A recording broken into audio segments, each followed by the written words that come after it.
Do you struggle with severely damaged hair? Does your hair feel dry and brittle? Today we're going to talk about ways to strengthen our hair and bring our hair back to life. This is Dr. Dwella Mote Nelson, your healthy scalp specialist.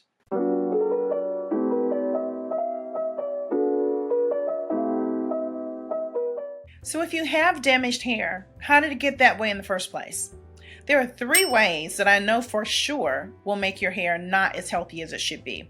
One thing is using chemicals and bleaches. Number 2, using too much heat or too high of a heat temperature on your hair. And 3, permanent colors. We're going to talk about the negatives of all 3 of those guys. So the first thing is bleaching and chemicals. So chemicals and bleaching tend to actually change the structure of the hair. It's very, very caustic to the strands of the hair. Caustic meaning it's not healthy for your hair strands at all. It also is not healthy for your scalp.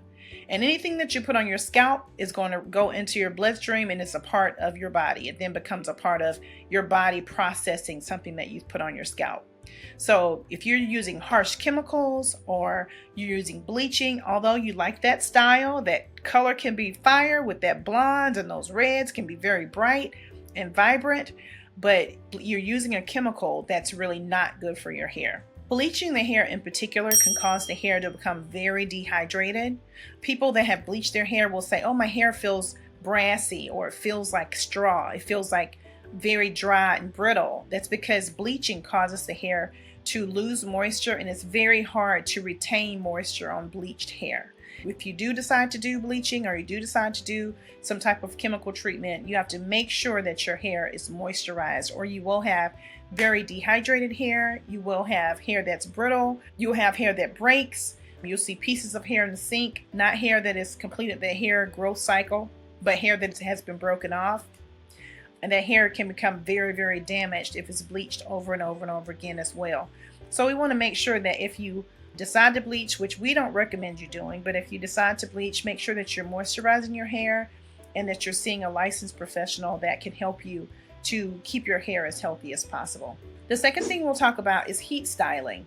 When your hair is curly, my hair is naturally curly, so when your hair is naturally curly, a lot of times when you go in to get a heat style or a silk pressed, some of the cosmetologists or hairstylists will sometimes use a heat styling tool. So it can be like a flat iron or a curling iron. And those can go up to very, very high temperatures. Some of them go up above 500 degrees. You do not need that amount of heat to straighten your hair. And if you do use very high heat on your hair, it also destroys the bonds of the hair. So you want to make sure that when you're using heat at a setting that does not damage your hair. I'm sure you've heard of people talking about, oh, her hair is heat damaged. It just means it has lost the ability to have a curl if your hair is naturally curly. And you can tell if that hair is heat damaged once your hair is in its natural state. You'll see long strands that no longer have a curl or a form to it, just really kind of straight, doesn't have any curl to it at all. But the other hair will be very curly and pulled. It'll be a different shape of the hair, if you will. So I recommend if you're going to do heat styling that you ask your cosmetologist or your hair care specialist what heat temperature your tools should be used at, and not use temperatures that are way too hot for your particular hair type. And also when you are heat styling your hair, it also takes out the moisture of your hair. So it also, again, if you're using heat styling, it can lead to dehydration and lead to your hair being very, very dry and brittle. Now, I'm not saying that you can't use heat every once in a while, because if you're not using heat every day or using heat once or twice a year, if your hair is curly, that may not have a negative effect on your hair, but using heat every single day on your hair will absolutely damage your hair. And specifically using very high heats on your hair every single day is very damaging to your hair. So be careful of that. The last thing is permanent hair color. I see that many of these styling places that you go to, like a JCPenney's or a salon that you might go to, they sometimes use a semi-permanent color instead of a permanent color.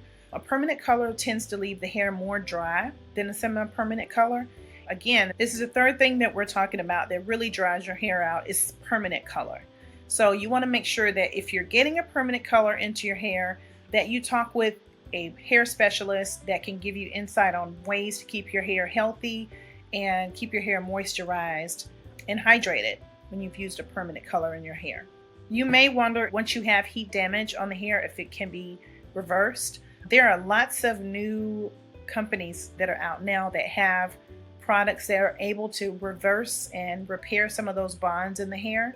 Olaplex is one of those companies, and they do have a couple of products that are really great for trying to reverse heat damage if that heat damage is not severe. If you have severe heat damage, the outcomes of using something like Olaplex might not be as great, but it's definitely worth a try. If you have heat damage and you've done a heating style and you see that the curls are a little bit more loose, or you see that you think that you might have heat damage, it might be worth a try to use an Olaplex type of product to see if you can reverse that heat damage. So for instance, I'm speaking from a person who has curly hair. So if I see my hair is curly and then it's now heat damaged, some of the styles that I want to do that are curly, I won't be able to achieve just simply because of heat damage. So in that sense, sometimes people do clip off the parts of the hair that have heat damage if they can't get it to reverse. Here are some tips that you can use to help your hair if it's been damaged, heat damaged, chemical damaged, if it's dehydrated. I love a deep conditioner. I love a deep conditioner for the hair. Masks are one of my favorites. I don't recommend using a mask every single week or every 2 weeks when you wash your hair. I would say if you're going to use a mask, if your hair is damaged, I would probably only use a mask maybe once every other month. Masks are very, very emollient. They're very thick. They can coat the hair really well. They also can coat the scalp. And so that's one reason that I would not recommend you using it weekly, is because it does leave a film on the scalp, and ultimately your hair grows from your scalp. So you want to keep your scalp as healthy and clean as possible. But I do like a mask if you have damaged hair. I do like a thick mask or a intense conditioner if you have damaged hair. So I recommend that. I also recommend that if you're washing your hair and you're combing your hair and it's wet, to be very gentle. Don't pull or tug your hair when it's wet. That'll tend to stretch and break your hair. So make sure that you're very gentle when you're detangling, when your hair is wet. Use something that has nice slip to it. So use something that has glycerin in it, that's easy to comb through, makes it easier to comb through your hair, has good slip for combing your hair out. I would recommend doing that. I also recommend you using lower heat temperatures if you decide that you're going to style your hair with a heating tool like a flat iron or a hot curler, using a lower temperature. You can look online too. They have a lot of insight about what temperatures you can use for different hair types. So if your hair is fine, or if your hair has a thicker strand, you may need a different temperature for your hair. If your hair is more curly or if your hair is more straight, you might need a different temperature for that. But there's lots of resources online that you can find to help you to be able to figure out which temperature might be ideal for your hair without damaging your hair. For us in particular, my girls and I don't tend to use any heat temperature that's over 350 degrees for their hair. If I want a light straighten where I'm just doing a straighten, I'm putting it up in a ponytail, I'm going to slick the edges down, I might use 300, but the lower the temperature, of course, the easier the reversion. So reversion means that your hair goes from a straight state to a curly state. So it reverts back to its natural state. We all are natural. Me and my 2 daughters, we're all natural. And so when I do straighten their hair might stay straight for about a week at most. But I do like to use a setting that's 350 or less to straighten their hair. And that's probably why it reverts quite quickly. But I don't mind that because they get a little time to have straight hair and then they're back to their curly natural state. My main concern is really keeping their hair healthy, helping it to grow strong and be as long as it can possibly be as it's growing strong. I don't want it to be long and be thin at the ends. I want it to be nice and full. And so I really don't do very much styling with heat, maybe about 2 times a year. On their birthday and Christmas, I'll do a heat style. If you do heat styles in the summertime, the humidity will cause your hair to revert and you'll need to use more of your heat styling to make that hair straight again. So I always recommend in the summertime, that's when you wear your twist outs or your curly styles or your wash and goes. Those types of styles are great in the summertime because your hair is already in a curly state. But in the wintertime, when the air is more dry, your hair will stay straight much longer. So I always recommend if you're going to do like a blowout or a silk press, to do that in the wintertime versus in the summertime. Well, it's humidity where we are. It's a lot of humidity here on the East Coast. But in the summertime, it's usually more humid. And so your hair will revert a lot easier if it's in the spring and summer months. And one thing I also love to use a leave-in conditioner. Some hair tends to respond better to creamy leave-in conditioners. I prefer a liquid leave-in conditioner. If I'm going to straighten my hair, or if I'm going to do a straighten style on the kids' hair, I always use a liquid leave-in conditioner. But if I'm going to do a twist out where the hair is going to be left out, I'll use a creamy leave-in conditioner. But I always make sure that if I'm using a creamy conditioner, that I don't get it all over the scalp. I try to only condition the hair, and then after I condition the hair, I put a cap on and I let it stay on for 30 minutes to an hour. Then I rinse it out and I make sure that all of that conditioner is off of the scalp, because most creamy conditioners will leave a film on the scalp.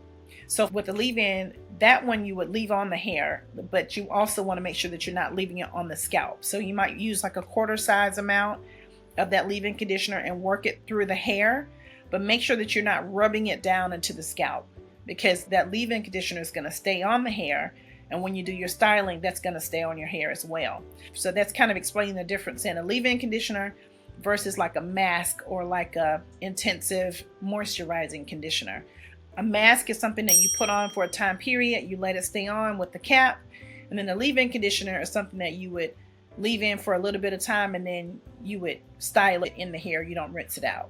So the mask you rinse out, leave-in you don't rinse out. That's the name, leave-in. I always recommend that if you have severely damaged hair, that you seek a hair care specialist or a professional or a cosmetologist who's able to look at your hair and help you to get your hair back to a healthy state. I always think that it's important to keep your hair protected when you're swimming in pools, when you're out in the elements. If you're going to be in very hot heat, that you keep your hair covered if you can. If you're going to be in very cold temperatures, that you also cover your hair. And of course, moisture. Moisturizing your hair is number one on my list of keeping your hair as healthy as possible. So making sure that you use both a moisturizer after you wash your hair, that type of moisturizer that you're going to rinse out, but you also use a leave-in moisturizer for your hair that's going to keep your hair moisturized while you're styling it and throughout the week. So both of those things are quite important. Now I know some of you might be a little bit nervous about getting your hair cut or getting your hair trimmed, especially if you're trying to grow it out. But someone who is licensed, like a licensed cosmetologist, will know exactly the amount of hair to cut if they're going to trim your hair, because there's a difference in trimming your hair and cutting your hair. And so when someone trims your hair, they are trimming the split ends or the damaged parts of your hair so that the rest of your hair can be healthy and grow stronger. So it's important that you get regular trims to keep your hair as healthy and looking as healthy as possible. When you have split ends, your hair has more flyaways and your hair tends to not be as manageable when your ends are not clipped. So it's important that you stay on top of that as well, that you clip your ends as often as your cosmetologist feels that you might need to. Now, a question today, of course, was how do we strengthen our hair and get it as healthy as possible? Growing your hair is something completely different than strengthening your hair. So if you're going to try your best to grow your hair, you want that scalp to be nice and healthy. If you're going to try to strengthen your hair, you want to make sure that you're making sure that it's moisturized, making sure that you take care of it, making sure that you don't put too much heat onto your hair, making sure that you're not bleaching your hair and color treating your hair to the point that it's making your hair damaged. And you want to make sure that you're protecting your hair in protective styles. If your hair is pretty healthy and you're going to wear your hair in other styles, making sure that you're paying attention to your hair and making sure that your ends, if they're not healthy, that you're clipping your ends when you need to. And just making sure that you are taking care of your hair so that it can be as healthy as possible. This is Dr. Dwella Moten Nelson, your Healthy Scalp Specialist.